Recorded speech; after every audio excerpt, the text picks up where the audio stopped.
저녁길 깊이 있는 이슈 분석, 뉴스피드가 도와드립니다. 안녕하십니까, 김용민입니다. 정의와 상식을 추구하는 시민 네트워크, 줄여서 정상추가 지난 3월 4일 인터넷 뉴스 사이트 뉴스프로를 출범시켰습니다. 더 뉴스프로.org. 교소는 이렇습니다. 정상추는 해외 교포 등이 자발적으로 외신 보도를 번역해서 다음 아고라와 페이스북을 통해 전파하는 활동을 해왔는데요.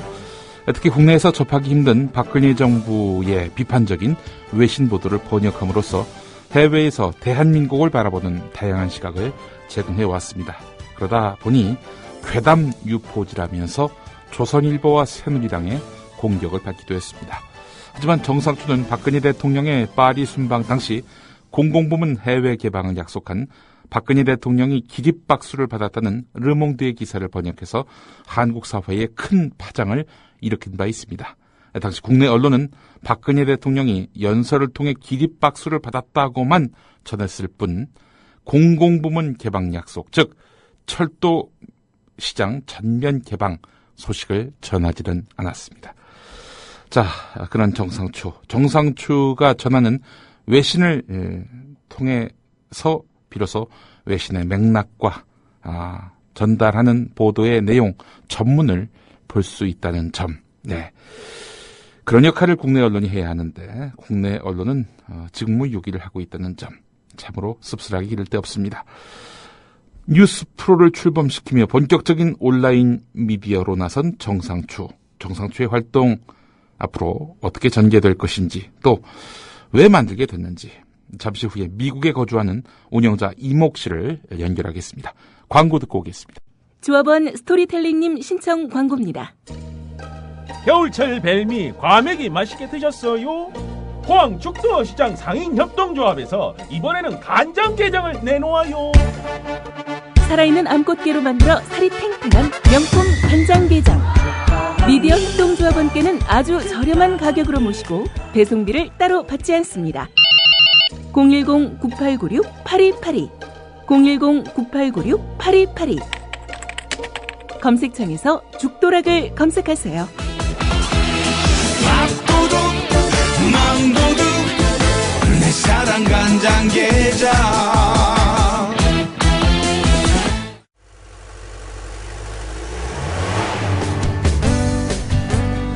새로운 시작, 새로운 여행, 대한민국 투어.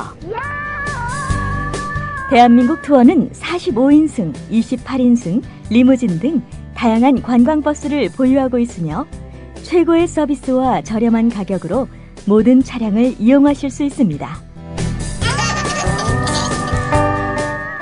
차량 문의는 1599-2686, 1599-2686. 여러분의 편안하고 안전한 여행길, 대한민국 투어가 함께합니다. 결혼식, 가족여행, 세미나, 네이버나 다음에서 대한민국 투어를 검색하세요. 45인승 리무진, 일반 버스, 35인승 버스, 28인승 리무진, 25인승 버스. 서울, 경기, 인천 어디서나 1599-2686. TV조선 2월 4일 보도. 외국인으로 가장해서 주식시장을 교란시키는 한국 사람을 속칭 검은머리 외국인이라고 합니다. SNS 괴담의 뒤편에도 외신의 탈을 쓴 검은머리 블로거가 있었다는 사실이 드러났습니다. 먼저 지난해 11월 인터넷 농객 진중권 교수가 외신을 인용해 올린 트윗부터 보시죠. 박근혜 대통령의 종북몰이에 한국인이 분노한다는 외신 보도가 이어지고 있다는 내용입니다. 진 교수의 글은 SNS에서 550여 회 리트윗됐고 기사화까지 됐습니다. 진 교수가 링크한 외신은 글로벌 보이스라는 블로그인데 글쓴이는 외국 언론인이 아니라 한국 성과 이름을 쓰는 여성으로 확인됐습니다. 외신을 가장해서 괴담을 형성하는 과정에서 적극 활동하는 단체도 확인됐습니다. 정의와 상식을 추구하는 시민 네트워크 정상추란 단체입니다. 이들이 외신을 가장한 허위 보도 내용을 전파하면 진중권 교수 같은 파워 트위터리안과 일부 좌파 언론이 이를 받아쓰고 네티즌 사이에서는 안타깝다. 이제 믿을 건 외신뿐이다. 이런 반응이 증폭되는 악순환이 반복되고 있습니다. 속았다는 느낌이 너무나 강하게 듭니다. 윤상현 새누리당 원내수석부대표 2월 4일 발언. 정상추라는 정체불명의 단체가 정체불명의 블로거들을 마치 권위 있는 외신 매체인 것처럼 속여서 SNS상에서 거짓 계정을 생산하고 유포시키고 있는 것입니다. 이러한 글들을 또 국내 좌파 인터넷 농객들이 퍼나르면서 악의적인 여론 선동을 부채질하고 있는 것입니다.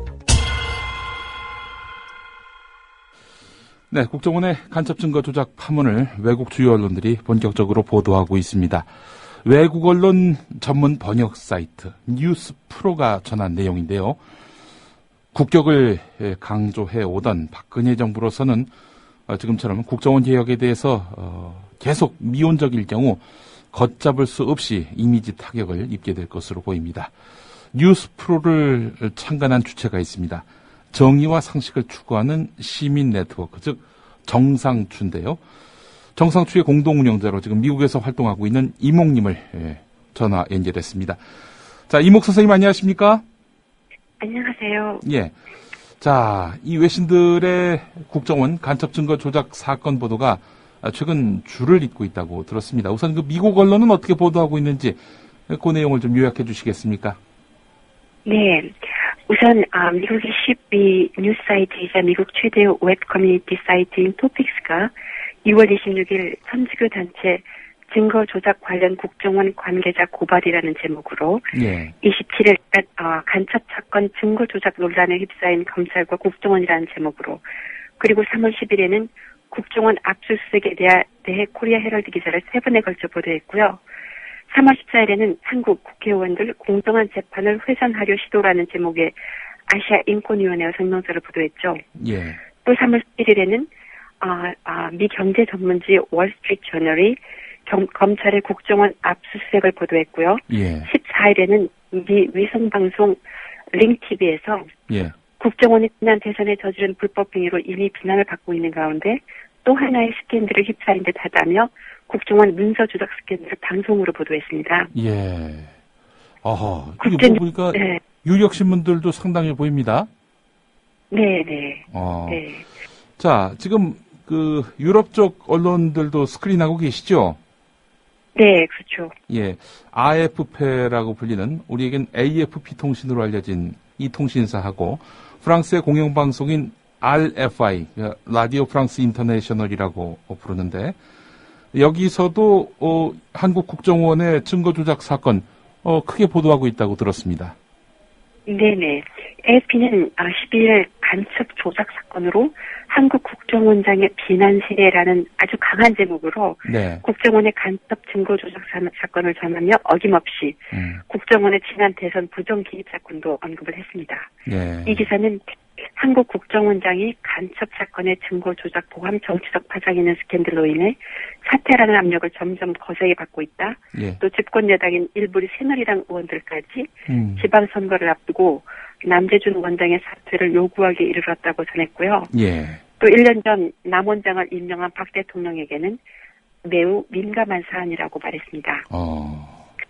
또 프랑스 공영방송인 RFI도요. 12일 공황 상태에 빠진 한국의 정보원들이라는 제목의 기사로 국정원 간첩 증거 조작 사건의 전말을 자세하게 전하며 야당 의원뿐만 아니라 여당 의원들도 남재준 국정원장의 사퇴를 주장하고 있다고 보도했습니다. 특히 이 보도는 갈수록 비밀스럽지 못한 국정원, 확실히 기상천외하고 날마다 새로운 전개가 펼쳐지고 있다.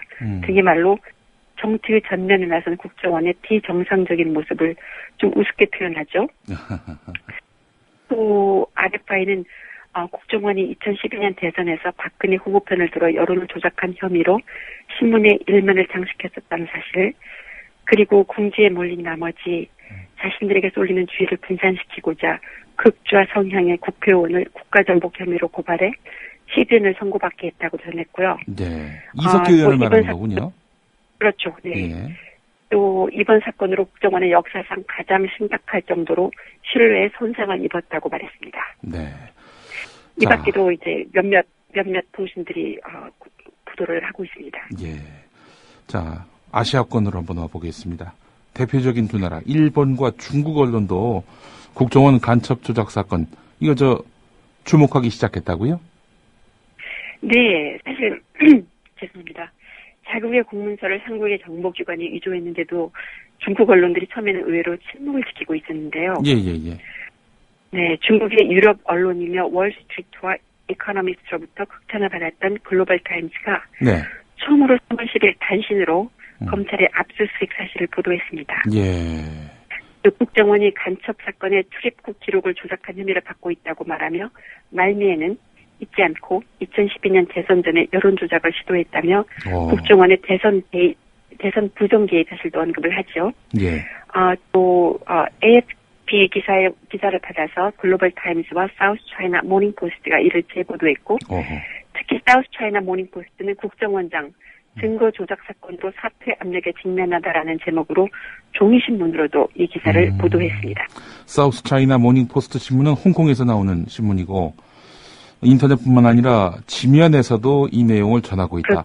상당히 주목되네요. 네. 예. 자, 지금 미국, 유럽 그리고 아시아 쪽의 언론사 보도 내용을 간략하게 요약해 주셨는데 어떻습니까? 이 대한민국 언론처럼 정부를 가급적 비호하려는 그런 취지의 보도는 찾기 힘들죠? 예, 상당히, 우회적으로 말을 하긴 하지만, 비호를 하는 기사는 하나도 없었죠. 한국 정부를 비호하는 기사는 전혀 없고, 사실 그렇죠. 이거 보니까, 한 국가의, 정보기관이 국민을 간첩으로 몰아서 이렇게 곤경에 빠뜨린 이 사건에 대해서 우호적으로 보도한다는 것 자체가 사실은 넌센스 아니겠습니까? 그렇죠. 정말 국가의 명예를 실추시킨 사건이죠. 예. 그 유래를 찾아볼 수도 없는 사건이고요. 네. 다른 나라에서는 사실 이런 사건이 발생하면, 그러니까 정보기관이 이 증거를 조작하는 이런 사건이 발생하면 우선 책임자를 그 자리에서 이제 그만두게 하고 사법당국의 조사를 받게 하는 이런 수순을 밟기 마련인데 지금 한국의 정부 박근혜 대통령 같은 경우는 국정원에게 수사에 협조하라 이런 당부만 한마디 할 뿐 그 이외의 현안에 대해서는 일절 침묵하고 있는데요. 어떻습니까? 한국 정부의 이런 태도에 대해서 언론들은 어떻게 보고 있습니까? 외국 언론들이요? 그거에 대해서는 이번에 박근혜 대통령이 이거 별 차이가 못 느껴져서 박정희 박근혜 헷갈리셨군요. 네, 그렇게 그 정도로만 얘기를 했어요. 그리고 그래도 박근혜 대통령이 이전 국정원 대선 스캔들은 반년 이상 침묵하다가 사실은 그 스캔들에 연관된 게 없고 그로 인해 혜택받은 것도 없다라고 한 것에 비하면 사실은 굉장히 빨리 반응이 나온 셈이죠. 예. 현재로서는 그냥 AFP, RFI 그리고 스페인의 EFE 통신에서 박근혜 대통령이 유감을 표시하고 철저한 수사 지시를 당부했다 정도로만 보도가 된 상태입니다. 예. 자, 뉴스 프로 전문 번역가들의 자발적인 참여로 이루어진 비영리 외신 번역 전문 사이트를 표방하고 있는데요. 자, 우리 이목 선생님, 언론인으로 활동하시는 분은 아니고 제가 알고 있기로는 의사이신 걸로 아는데 이 뉴스 프로 여기 창간에 동참하시게 된 그런 배경을 좀 설명해 주시겠습니까? 네. 첫 번째 이유는요. 우리나라의 주요 언론이 지난 정권 이래로 정부와 지나치게 밀착돼서 제대로 된 뉴스를 내지 못하고 있다는 점이었어요. 예. 자발적인지 강요인지는 모르지만 우리 언론이 국민들의 알 권리를 충족시키지 못하고 있다는 생각이 들었어요. 예. 또 많은 경우에 외신이 보다 정확하게 상황을 보는 경우도 있었습니다. 가령 박근혜 대통령이 유럽 순방 중 대통령의 불어 실력에 대중이 환호해서 기립박수를 보냈다. 예. 우리 언론은 이렇게만 보도를 했는데요. 예. 사실 대중이 환호한 것은 불어 실력이 아니라 박 대통령이 약속한 내용 때문이었거든요. 당시 불어 신문인 르몽드는 공공 부분을 개방하겠다는 박 대통령의 약속에 상공인들이 환호를 보냈다라고 보도를 했습니다. 예. 이런 외신 보도를 정확하고 정직하게 우리 국민께 전달할 필요성을 많이 절감했습니다. 네. 이런 필요에서 정상추 그리고 외신 번역 전문 사이트 뉴스프로가 만들어졌습니다. 네. 이 외신을 오도해서 보도하는 이 한국의 언론들이 많기 때문에 이 외신의 정확한 그 취지, 맥락 이런 것들을 짚어내는 정직한 외신 번역 사이트가 필요하다. 이런 취지에서 뉴스프로를 만드신 것 같은데요. 어떻습니까? 조선일보가 좀 대표적으로 이 외신을 오도해서 보도하는 언론으로 많이 또 각인되어 있는데요. 우리 이목 선생님은 어떻게 보십니까? 네. 조선일보가 저희들을 집중 공격을 했었는데요. 얼마 전에 정상추를 말이죠. 예. 그렇죠. 예. 근데, 그 당시 조선일보가, 검은머리 외국인이 운영하는 언론사의 규평을 마치 외국이 어른인 것처럼 한다. 이런 말도 있었고요. 예. 그런데, 그 당시 조선일보가 비판을 한 글로벌 보이스, 레볼루션 뉴스 모두 세계적인 언론 매체들이고, 예. 이미 편집장들이 반박 기사를 낸 바가 있습니다. 예. 또, 글로벌 보이스 한국 담당 편집인은, 외국인이 아닌 미국에 거주하는 한국인인데요. 네. 글로벌 보이스뿐이 아니고 각 나라의 뉴스를 담당하는 해당 국가의 편집인으로서 그 나라의 언어와 문화를 어느 정도 이해하는 그 나라 출신의 기자를 임명하는 것은 어느 나라에서나 그리고 어느 언론 매체에서나 당연한 일이에요. 예. 그걸 가지고 국내인이 외국인인 것처럼 거짓으로 기사를 썼다. 이렇게 비난하는 것은 참 비판할 가치도 없는 말입니다. 예. 또 정상추를 공격하려고 했다면 예. 최소한 정상추에 대해서 알아보고 저희를 접촉하고 저희 얘기도 좀 들어보고 해야 하는 거 아닌가요? 그렇죠. 우리나라의 가장 큰 언론 매체가 이런 보도 태도를 가지고 있다는 것이 믿기지도 않고 참 창피합니다. 예. 조선일보가 정상추를 공격하는 논리 가운데 또 하나가 있는데요. 유명하지도 않은 그런 인터넷 언론에 불과한 그런 언론사의 보도를 여과 없이 전해서 마치 외국의 다수가 이런 식으로 한국을 바라보고 있다. 소수의 목소리를 다수의 목소리로 착각하게 만들었다. 이 정상추가 말이죠. 이런 식으로 조선일보가 비판했습니다. 이거 어떻게 보십니까? 정상추가 그간 번역해서 보도해온 각 나라의 대표적인 언론, 즉 미국의 뉴욕타임스, CNN, 네. CNBC, 월스트리트저널, AP, 타임지, 영국의 BBC, 네. 가디언, 텔레그래프, 이코노미스트, 예. 중국의 신화통신, 아랍의 알자지라, 독일의 도이치벨레, 네. 프랑스 르몽드 이런 언론사들을 소수의 목소리라 하지는 않겠죠. 해외 유수 언론의 기사도 또 때로는 보다 작은 매체의 기사도 우리나라의 정치적 사회적 상황에 적절하면 저희는 번역 보도합니다. 예. 또 사실 조선일보가 유명하지 않은 언론사로 칭한 글로벌 보이스 기사는 뉴욕타임스에 여러 번 링크 보도된 적도 있는 유명 매체입니다. 또 레볼루션 뉴스도 시위 보도 전문 매체로 전 세계에 아주 잘 알려져 있습니다. 네. 자, 글로벌 보이스라든지 이런 데서 조선일보 기사를 인용한 적 있었나요? 없는 것으로 알고 있습니다. 예. 뉴욕타임스가 조선일보 기사를 인용한 적이 아주 없진 않았겠지만, 글로벌 보이스만큼 인용했는지도 또 의문이고요. 예. 알겠습니다. 자, 새누리당 윤상현 원내수석 부대표도 지금 한 목소리를 내고 있습니다.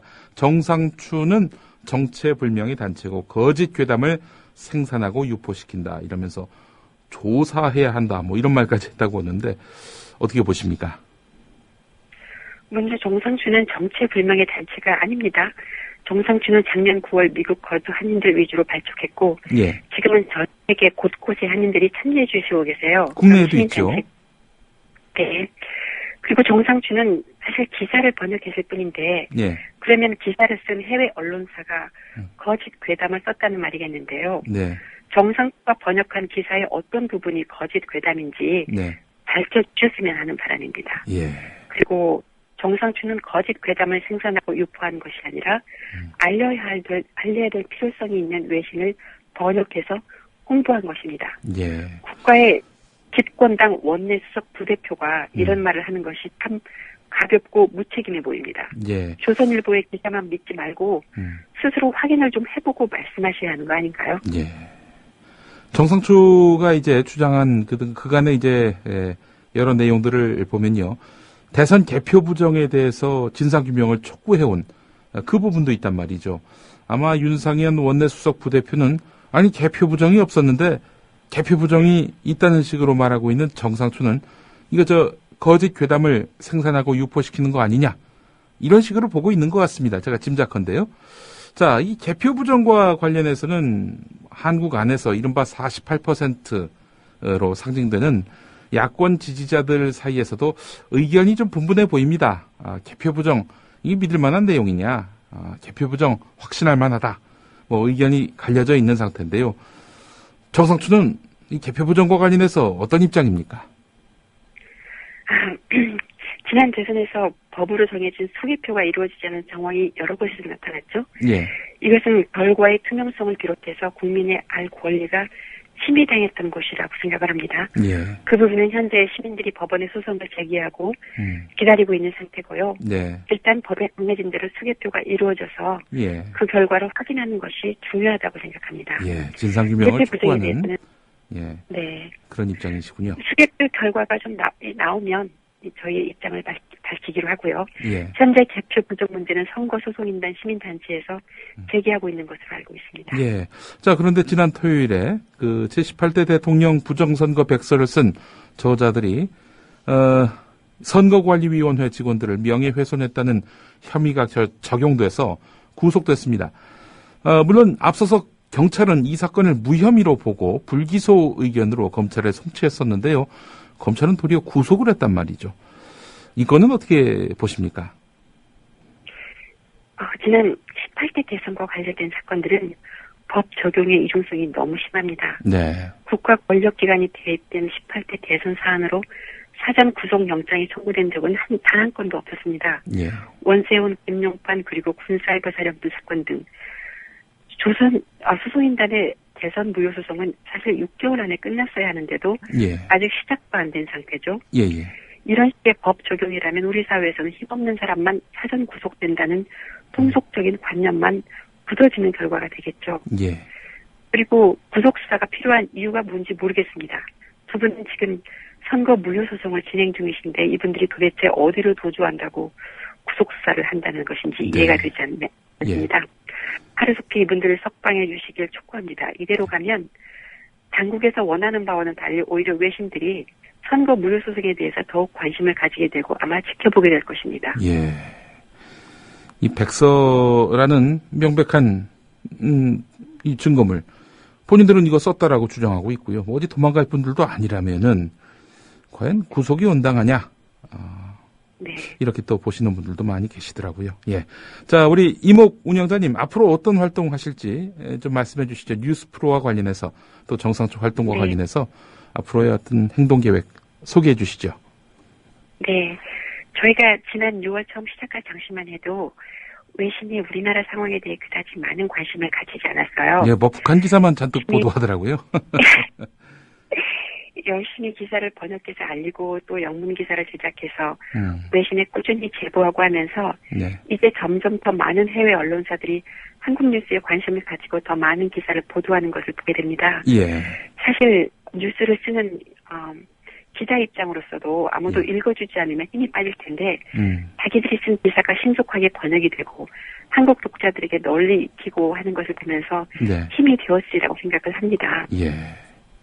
앞으로도 외신 또 미국뿐 아니라 유럽, 아시아 등에서 보도되는 해외 뉴스를 신속하고 네. 정확하게 번역해서 올리고요. 예. 또 자체 영문 기사로 우리의 상황을 해외에 알리는 일을 열심히 할 생각입니다.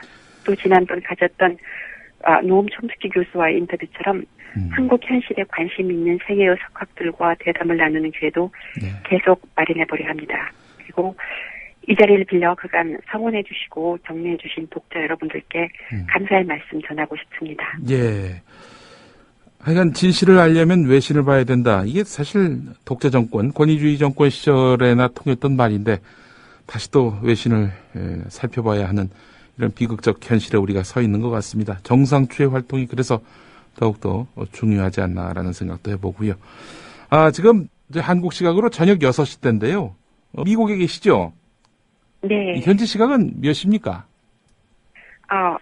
아침 5시가 좀 지났습니다. 아이고, 이런 시간에 저 인터뷰 때문에, 또 아침 일찍 일어나셔가지고, 이렇게 전화기 앞에, 와주신 우리 이목 선생님, 진심으로 감사드립니다. 앞으로 더, 귀한 활동 기대하겠습니다. 감사합니다. 예. 지금까지 미국에서 거주하고 있는 정상추 이목 공동 운영자였습니다.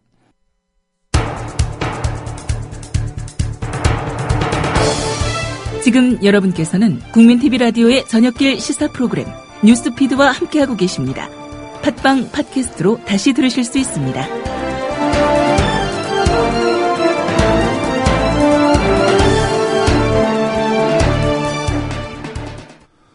네, 종편이 사실상 재승인을 받았습니다. 방송통신위원회 종합편성 채널 재승인 심사위원회가 승인 조건 사업 계획 위반으로 시정명령을 받은 조선일보, 중앙일보, 동아일보 종편에 대해서 승인 조건 이행 평가 항목에서 70점이 넘는 점수를 준 것으로 확인됐습니다.